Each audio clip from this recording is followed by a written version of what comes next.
Проблему влажности и засоренности посевного материала можно решить с помощью сушки и очистки, а вот со всхожестью не все так просто, подчеркивают эксперты.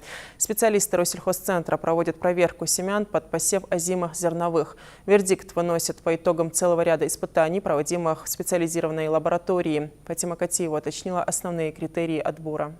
Перебираем, значит, битые отдельно, вот у нас битое зерно попадает, битое отдельно, сорняки отдельно. Для хорошего урожая необходимы качественные семена. Определить пригодность посевного материала помогают специалисты лаборатории Россельхозцентра. У них, как и у аграриев, сезон работы прибавляется в разы. Сейчас, к примеру, проверяют семена ячменя и пшеницы. Небольшое количество – это для определения влажности. Вот. Половину мы высыпаем, половину отсыпаем с этого образца и делаем помол на мельнице. Затем взвешиваем по 5 грамм бюксы и ставим, вот воздушно-сушильная установка АСЭШ у нас, ставим на определенное время. Значит, для пшеницы у нас 20 минут при температуре 150 градусов. И потом, значит, когда пройдет время, мы охлаждаем эту пробу, наши пробы, постоянно по 2 пробы, и проводим расчеты.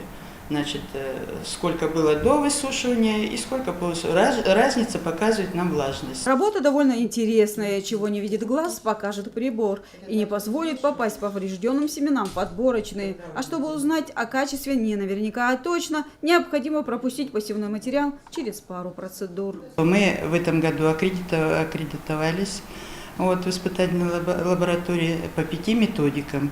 То есть это частота отход, масса тысяч семян, влажность, схожесть и жизнеспособность. Это посевные качества семян. Коллектив лаборатории небольшой, 3 специалиста и заведующая. Для каждого задачи обозначены, работа проводится поэтапно. В итоге выносят вердикт, какие семена попадут на будущий урожай, а какие попадут в список непригодных. Но это, по словам специалистов, бывает довольно редко. Заказчики приносят нам пробы, заведующая наша, она принимает пробы, смотрит их на болезни, на вредители, на присутствие каких-то либо сорных или культурных семян растений. По направлению мы уже проводим испытания. В направлении нам указывает, какую методику или что-то мы должны определить. Значит, схожесть, один нормативный документ, жизнеспособность, другой влажность, другой. Хорошее оснащение лаборатории позволяет выполнять все виды исследований оперативно и качественно. Что касается этих образцов ячменя и пшеницы, судя по результатам ряда анализов, семена хорошего качества. Значит, можно рассчитывать на хорошие всходы.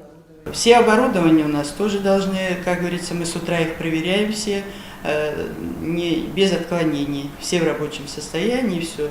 Для выполнения, проведения этих испытаний у нас и оборудование есть, и эти измерительные приборы, все в рабочем состоянии, все соответствует нормативным документам. Фатима Катиева, Мадина Марязиева, Масагигеев, Вести, Ингушетия.